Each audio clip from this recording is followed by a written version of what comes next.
Shalom. Kita ada sukacita. Kita bersyukur pada pagi hari ini kita masih punya kesempatan untuk dapat memuji menyembah Tuhan. Kita buka dalam Roma pasal 12 ayat 9 sampai 21. Nasihat untuk hidup dalam kasih.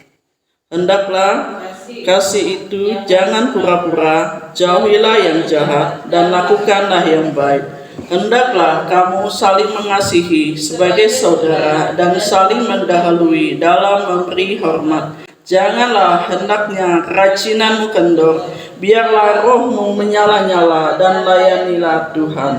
Bersukacitalah dalam pengharapan, sabarlah dalam kesesakan, dan bertekunlah dalam doa. Bantulah dalam kekurangan orang-orang kudus dan usahakanlah dirimu untuk selalu memberikan tumpangan.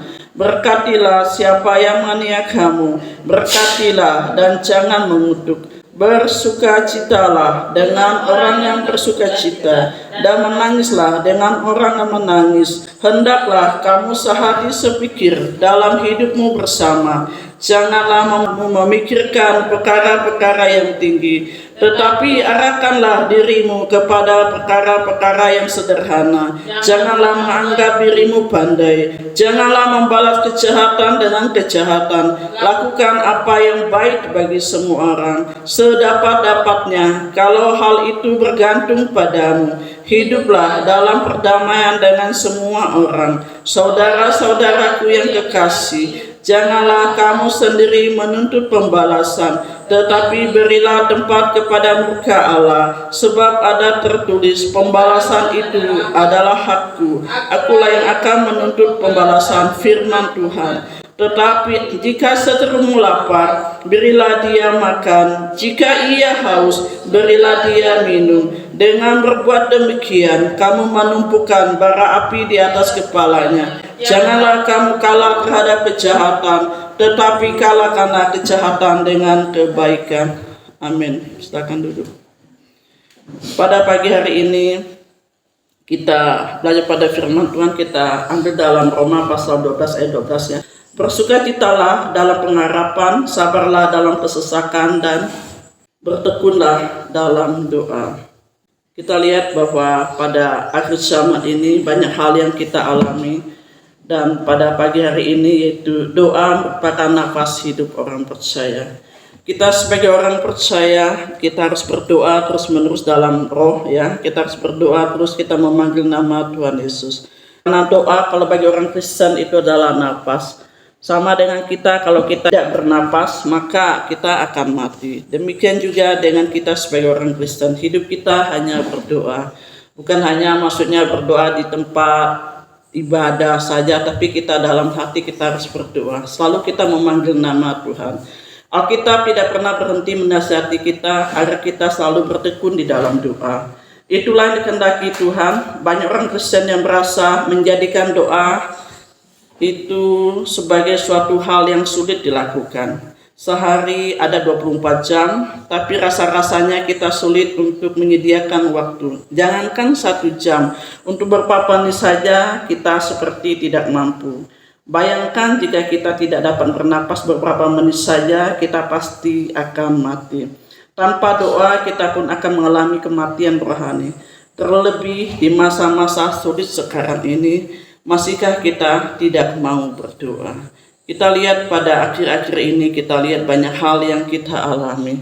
Banyak kesulitan demi kesulitan yang kita alami. Karena mengapa? Pada akhir zaman ini kita melihat keadaan secara tidak langsung seperti itu. Cuaca panas juga ekstrim, dan juga hujan juga ekstrim. Karena itu sudah berbeda dengan zaman dahulu kala. Dan juga kehidupan orang semakin sulit, semakin susah sekarang, bukan semakin baik. Karena mereka bilang, Bu, kalau bulan Agustus ini hasil sahur semuanya turun. Saya bilang, oh gitu ya Pak ya, gitu kan. Tapi dalam hati kita bilang juga ada sedih gitu. Karena mengapa? Karena itulah penghasilan kita. Karena di mana-mana orang mengalami kesulitan. Dan juga orang mulai berteriak pada bulan Agustus ini. Karena kemarin kami telepon dan juga dengan teman-teman itu cerita, itu bulan Agustus ini Bu udah mulai kurang. Saya pikir begini, bukankah banyak sudah beli pupuk, sudah memupuk, Tapi keadaan cuaca seperti itu ya. Jadi Tuhan yang berikan pertumbuhan, dan sudah dikasih tahu di akhir zaman ini kita akan mengalami kesulitan. Jadi sekarang kita sebagai orang Kristen, sebagai orang percaya, kita berdoalah setiap waktu. Minimal kita berdoa untuk keluarga kita supaya sehat. Kita berdoa untuk pekerjaan mereka untuk lancar. Apapun ya, kita harus kita lakukan untuk kita berdoa. Karena ini ada kesaksian semenjak saya pernah merantau di dulu waktu keluar begitu. Nah, saat itu kita betul-betul mengalami sulit. Dan saat itu kita sungguh-sungguh mencari Tuhan. Kita akan berteriak, Tuhan tolong, seperti itu. Dan waktu itu masa kesesakan. Karena mengapa?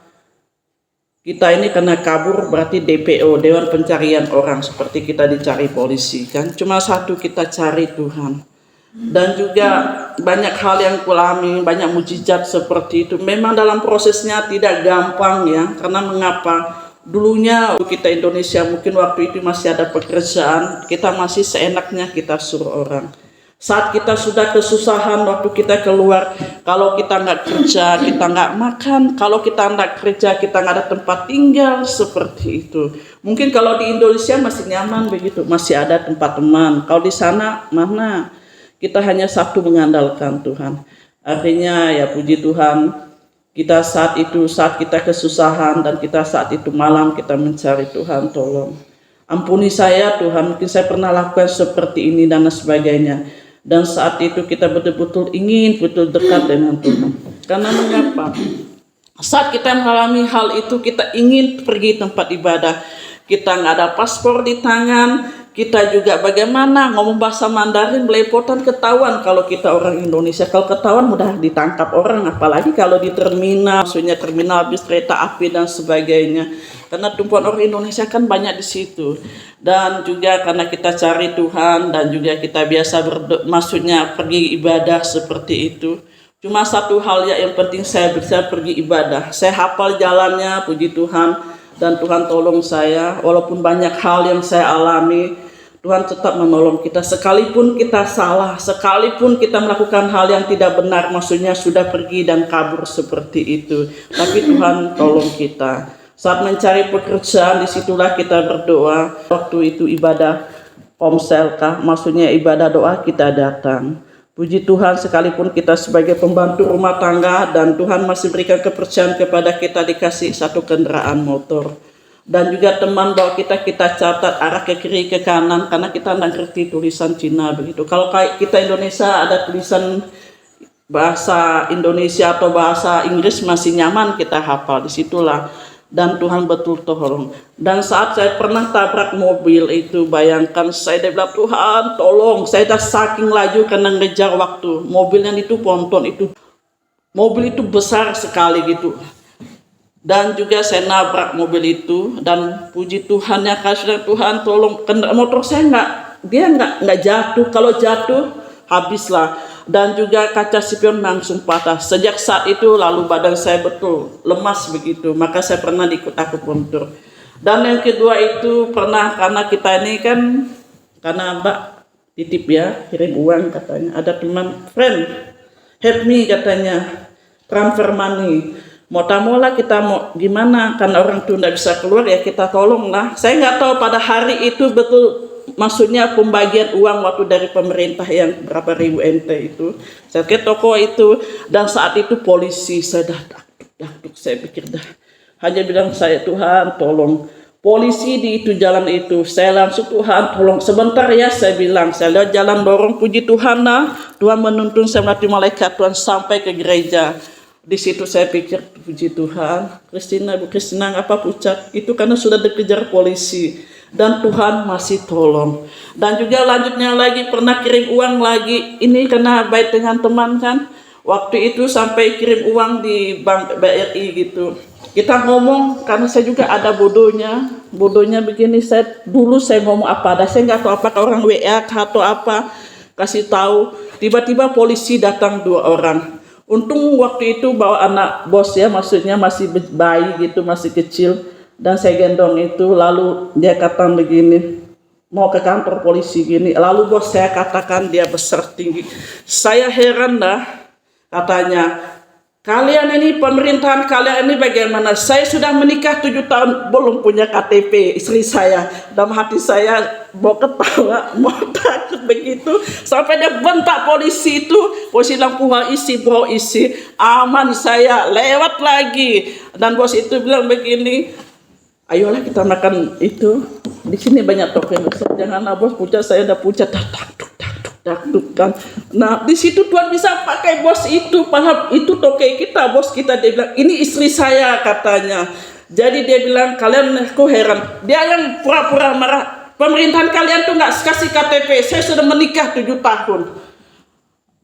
Puji Tuhan, Tuhan banyak cara untuk menolong kita. Dan disitulah kita bersyukur karena ngapa selalu kita berdoa. Dan juga dalam perjalanan lagi, seharusnya orang lain sudah banyak kena tangkap polisi.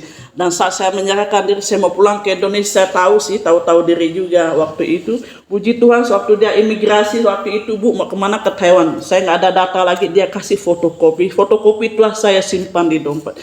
Nah, disitulah sekalipun saya kabur, kita minta ampun sama Tuhan, kita selalu berdoa, Tuhan tolong. Dan saat saya mau pulang ke Indonesia, penyerahan diri, maksudnya waktu menyerahkan diri, apa dia bilang? Ada yang itu kita bayar 30.000 NT. Maksudnya, kamu berani berbuat, berani bertanggung jawab. Sepanjang dia bawa kantor polisi, aduh, dakduk. Saya kan orangnya mudah pucat muka saya. Ngapa kamu? Enggak. Aduh, saya bilang, Tuhan Yesus tolong, apa yang terjadi ini terserahlah, mau ke kanan ke kiri. Puji Tuhan, sampai kantor polisi, ini orang kena tangkap ya. Itu kakinya diikat di belenggu loh, enggak kayak kita. Kalau 2 meter mau ke WC di itu. Di situ saya ada hatiku udah dakduk.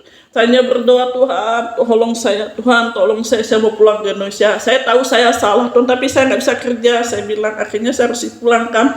Tapi karena pertolongan Tuhan dan kita sungguh-sungguh mencari Tuhan di saat itu, sampai di situ tahu enggak, polisi itu datang. Dia kasih teh sama saya. Dia kasih tahu, kalau ada pimpinan saya, kamu diajarin, bayangkan loh. Itu di kantor polisi itu bisa seperti itu. Puji Tuhan, saya doa dalam 1 tahun waktu itu tanggal 17 Oktober saya akan pulang ke Indonesia. Cuma berapa minggu saja paspor saya itu lewat Malaysia, Tuhan tolong lagi. Seharusnya nggak boleh ibu ya, ini 6 bulan nggak boleh lewat sini lewat paspor. Dan juga sampai di itu, Tuhan tolong juga. Saya dibayangkan di kantor polisi, Tuhan bisa rubah yang kita ketakutan itu. Dan polisi itu ngajar saya seperti ini alasannya. Dan puji Tuhan tidak ada ditanya, dikasih minum teh. Berarti sekalipun kita susah, sekalipun kita banyak hal, kita satu carilah Tuhan. Saat itulah sekalipun kita hanya cari Tuhan. Mungkin pada saat saya mencari pekerjaan itu ada job enggak? Ada katanya jaga orang tua. Saya rasanya belum rasa bagaimana ini, belum pernah jaga orang tua. Dan saya berdoa, Tuhan bagaimana ini mau kerja enggak mampu. Kalau enggak kerja susah. Nah, disitulah dikatakan bahwa kita berdoa, sungguh-sungguh kita berdoa, minta pertolongan Tuhan. Puji Tuhan, saat itu Tuhan luar biasa ya. Rupa yang ku jaga itu tidak sekejam orang. Nenek aku jaga baik sekali, serius. Dan bos saya itu sangat pelit. Tapi kita berdoa, Tuhan berkati, patahkan roh pelit, roh kikir, setiap hari sebut namanya, dia bermurah hati. Dan karena kita sebut namanya, puji Tuhan, dan dia selalu menolong kita. Dia selalu baik sama kita, beda dengan orang. Dia anggap kita sebagai keluarga. Karena ngapa? Kita berdoa dan mencari Tuhan. Saat kita dalam kesesakan, kita datanglah kepada Tuhan. Karena mengapa? Mungkin soal jawaban doa itu jauh, kita hanya bertekun sampai Tuhan jawab. Masa-masa itu tidak segampang itu karena ngapa? Namanya kita perantauan di tempat orang. Dan juga ada masanya kita saat belum kerja, kita berkumpul sama teman-teman dan sebagainya, di situ betul diuji. Diajak kita ke naik laut, diajak ke sana sini, Mbak kerja begini, Mbak kita harus kerja begitu, kerja mudah dapat Mbak, jadi pahlawan devisa negara. Kemana? Ke ini, layanin orang 2 jam, maaf Bu, maaf Mbak, saya bilang enggak, kita harus bertobat, kita cari Tuhan, saat kita berdoa. Dan puji Tuhan saat itu kita tidak terjebak, karena mengapa? Sekalipun saya sebagai pembantu rumah tangga, saya bilang saya masih halal seperti itu, masih halal uang itu. Dan berjalannya waktu, kemudian disitulah karena kita dideportasi ya. Saat dideportasi itulah aku bilang masih enak kita melayani di penjara. Saat kita dideportasi di situ dan juga orang tidur seperti itu, kita bersusun ya, mau belok ke kiri tidak bisa, mau ke kanan karena ada pas tempat tidur. Pokoknya di situ satu ruangan 80 orang lebih, dan kita itu mereka orang Vietnam yang pegang itu remote, nonton mereka satu grup. Nah, waktu itulah kita lihat bahwa ada satu orang Vietnam itu, karena dia seperti kesurupan, dia seperti itu. Dia sedih karena ngapa dia mau pulang sudah kena tangkap, nggak punya duit lagi. Kita lagi di penjara deportasi dan dia juga sedih dan juga itu dia masuk angin.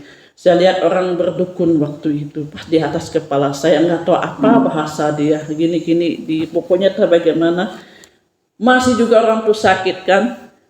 Dah gitu saya bilang, kalau itu kamu percaya Tuhan Yesus enggak? Saya bilang, saya percaya, nggak tahulah dia ngerti nggak bahasaku. Dia bilang, oh siang-siang, dia ngangguk-ngangguk begitu. Dan disitulah kita berdoa, saya bilang mereka, kita orang Indonesia, kita yang beragama Kristen, kita berdoa untuk ibu ini. Kemudian disitulah kita berdoa, puji Tuhan, kita ngambil air panas, kasih dia minum. Sesudah itu, puji Tuhan, ada aja cara Tuhan menolong kan.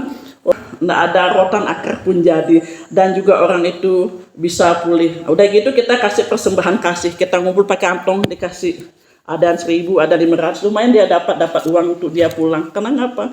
Dia kirim uang ke Vietnam itu, suaminya kawin lagi, udah kena tangkap nggak punya duit begitu.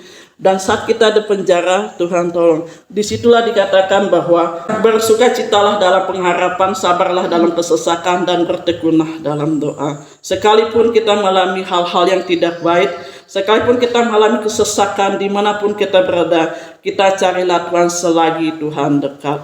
Tuhan Yesus memberkati.